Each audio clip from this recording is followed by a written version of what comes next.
Good morning everyone, this is JB sir. ये question भाई साहब लास्ट क्वेश्चन बचा है और मोबाइल की बैटरी बहुत कम बची, फटाफट से रिकॉर्ड कर रहा हूँ, थोड़ा स्पीड से कराऊंगा, ठीक है।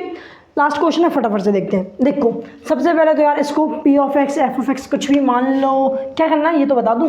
पहले हमें जीरोज निकालना है, फिर रिलेशन वेरीफाई करना है उनके जीरोज का। तो ध्यान से देख बेटे, इसको मान लो एफ ऑफ एक्स बराबर 3x² माइनस एक्स माइनस 4। अरे हाँ ना बोल यार, ठीक है भाई साहब। अब क्या करना है, एक्स के स्प्लिटिंग द मिडिल टर्म से ही करेंगे, दिख रहा है तुम लोगों को, ठीक है। ये जो एक्स है इसके कोएफिशिएंट को कुछ ऐसे दो नंबर्स में बांटना है कि अगर इन दोनों का मैं सम करूं तो मुझे वापस क्या मिलना चाहिए, जो एक्स का कोएफिशिएंट है। अगर ध्यान से देखें तो एक्स का कोएफिशिएंट क्या है, 1। कुछ नहीं लगा मतलब 1 तो लगा ही होगा, सीधी सी बात है, ठीक है। और अगर इन दोनों नंबर का प्रोडक्ट कराऊं, इन दोनों का प्रोडक्ट कराऊं, मल्टीप्लाई कराऊं, तो क्या मिलना चाहिए, product of coefficient of x² and the constant term. Coefficient x² कितना है 3, कांस्टेंट टर्म कितना है -4। 3 इंटू -4 हो जाएगा माइनस का 12। कैसे करेंगे वो नंबर कैसे निकालेंगे, ध्यान से देखो। जो भी हमारा प्रोडक्ट आता है ना उसको प्राइम फैक्टराइज कर लो। -12 छोड़ दो, सिर्फ 12 देखो। 2 से करोगे कितने टाइम में, 6 टाइम में। 2 से करोगे 3 टाइम में। 3 से करोगे 1 टाइम में। मतलब क्या मिला, 2 इंटू 2 इंटू 3। ये करने पे तुम्हें हमेशा रिजल्ट क्या मिलने वाला है, 12 मिलने वाला है, सीधी सी बात है। क्या तुम्हें 3 नंबर चाहिए, नहीं मुझे 2 नंबर चाहिए, तो 2 नंबर कहीं से निकालेंगे। सोचो ज़रा, अगर इनमें से किसी 2 का मल्टीप्लाई करा दूं और एक को सिंगल कर दूं तो 2 नंबर हो जाएंगे। सोचो मैंने 2 और 2 का मल्टीप्लाई करा दिया तो रिजल्ट आएगा 4 इंटू 3। अरे हाँ ना बोले यार, 4 इंटू 3 रिजल्ट तो मुझे 12 मिलेगा, लेकिन 12 मिल गया है प्रोडक्ट, तो चाहिए तो मुझे ही था। क्या इन दोनों को प्लस माइनस करने पे -1 मिलेगा? अगर ध्यान से सोचूं, इन दोनों को प्लस माइनस करने पे शायद 1 या -1 मिल सकता है। हाँ मिल सकता है, 1 तो आएगा, माइनस कैसे आएगा मैं बताऊंगा, ठीक है। ज़रा ध्यान से देखना। प्रोडक्ट क्या चाहिए मुझे, -12 चाहिए। कितना चाहिए बाबू, कितना चाहिए बाबू, -12 चाहिए। इन दोनों में से अगर एक नंबर माइनस का हो जाए, एक नंबर नेगेटिव हो जाए तो हमारा प्रोडक्ट माइनस का जाएगा, नेगेटिव हो जाएगा। बिल्कुल सही बात है। अब इन दोनों में से नेगेटिव कौन सा होना चाहिए, इसके लिए जाओ भाई साहब कोएफिशिएंट ऑफ एक्स या फिर सम पे। हमें दिख रहा है जो हमारा x है उसका कोएफिशिएंट क्या है, नेगेटिव है। क्या है, नेगेटिव है। क्या है, नेगेटिव। अगर x का कोएफिशिएंट नेगेटिव है तो जो बड़ा नंबर रहेगा वो नेगेटिव रहेगा। क्या रहेगा, नेगेटिव। तो -4 + 3 कितना होता है, -1। -4 इंटू 3 कितना होता है, -12। मतलब ये दोनों ही नंबर उड़ने वाले हैं, ठीक है। फटाफट से रफ कर दो इसको, इसकी ज़रूरत नहीं है। तो क्या नंबर होंगे वो दोनों, -4 एंड 3, -4 एंड 3, ठीक है। तो करते हैं भाई साहब, 3x² माइनस, देखो -4 + 3 है, +3 कर दो फिर -4 करना, ज़्यादा आसान रहेगा। तो प्लस का 3x माइनस का 4x -4, बात एक ही है। चाहे मैं पहले 4 लिखूँ फिर बाद में 3 लिखूँ, एक ही बात है, ठीक। चलो ध्यान से देखना, इसलिए कर दिया क्योंकि अब निकालने में, कॉमन निकालने में ज़्यादा आसानी होती है। 3 यहाँ भी है, 3 यहाँ भी है, 3 बाहर निकल जाएगा। x² यहाँ है, x यहाँ पे, तो एक x दोनों में से बाहर निकल जाएगा। 3x² में से 3x बाहर जाएगा तो बचेगा x। 3x में से 3x तो जाएगा तो बचेगा 1। जो यहाँ लिखा वो यहाँ लिख दो, x + 1। अरे हाँ ना बोले यार, ध्यान से देखो, -4x था, -4 है, माइनस यहाँ है, माइनस यहाँ पे, लेकिन अंदर दोनों पॉजिटिव हो गए। तो क्यों हो गए होंगे, क्योंकि दोनों में से नेगेटिव बाहर चला गया होगा। हाँ जी, दोनों में से नेगेटिव बाहर चला गया।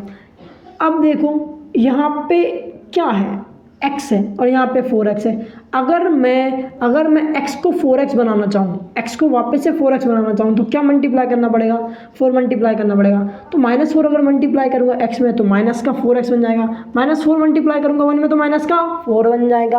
ओके, इन दोनों में से मुझे क्या कॉमन दिख रहा है, मुझे दिख रहा है कि x + 1 दोनों में है, तो दोनों में से x + 1 बाहर निकाल दो।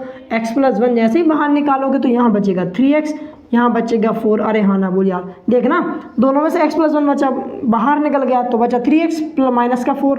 अच्छा, तो मतलब f ऑफ x ये आ गया, ठीक है भाई साहब। अब मुझे क्या करना है, इस पॉलिनोमियल्स के जीरो निकालना है। मतलब इस पॉलिनोमियल को इक्वेट कर दो जीरो से। क्यों, क्योंकि मुझे x की ऐसी वैल्यू निकालनी कि मेरा f ऑफ x 0 बन जाए। क्या बन जाए, f ऑफ x 0 बन जाए, f ऑफ x 0 बन जाए। तो मतलब ये पॉलिनोमियल 0 बन जाए, ये पॉलिनोमियल 0 बन जाए। तो क्या करना है मुझे, इस पॉलिनोमियल को 0 बनाना है तो 0 को इक्वेट ही कर दो ना।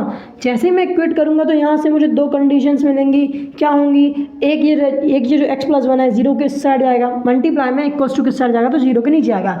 0 के नीचे जो कुछ आता है वो भस्म हो जाता है।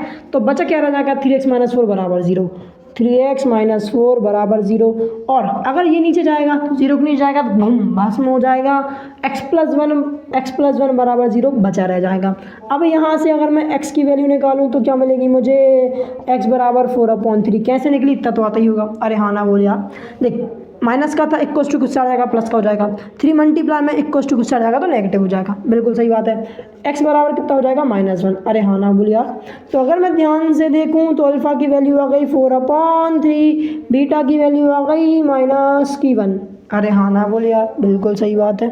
कपड़े ख़राब तो नहीं हो रहे मेरे मार्कर से, कोई दिक्कत नहीं यार, तुम्हारे लिए सब कुछ करना पड़ेगा।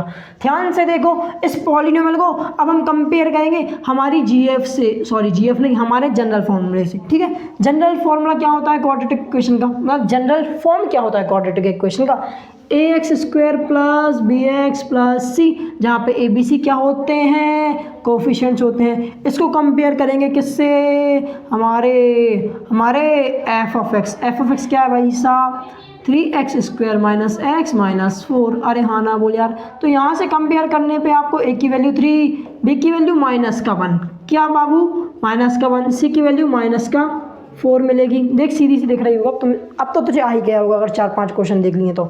नहीं देखे तो 2-3 लिंक दे दूंगा, देख लेना जाके। ठीक, अब हमें पता है जो रिलेशनशिप है, जो इनके जीरोस में रिलेशनशिप्स है वो क्या क्या है, दो रिलेशनशिप्स होते हैं।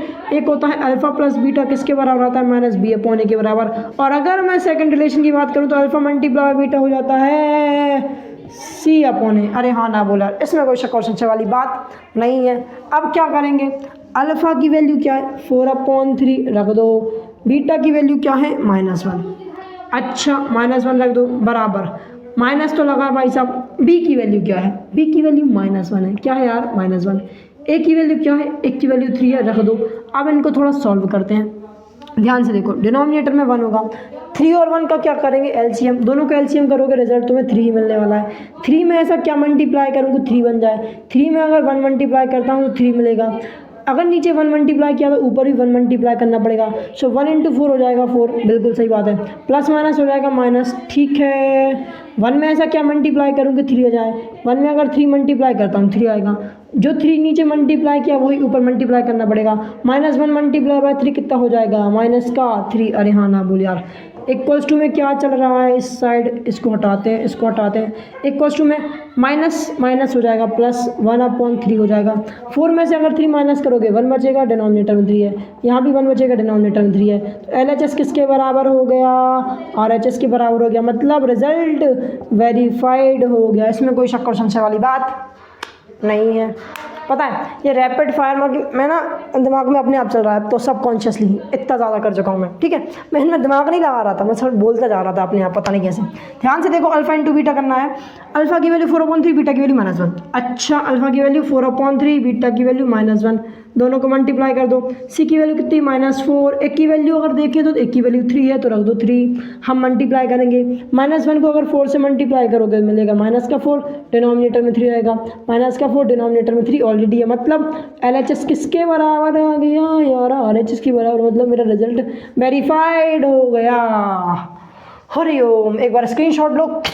चलो भाई, बैटरी लो थी इसलिए फटाफट से कराया। आई होप समझ आया। अगर समझ आया तो वीडियो को लाइक करो, चैनल सब्सक्राइब करो। मिलते हैं नेक्स्ट वीडियो में, तब तक के लिए bye bye, have a good day.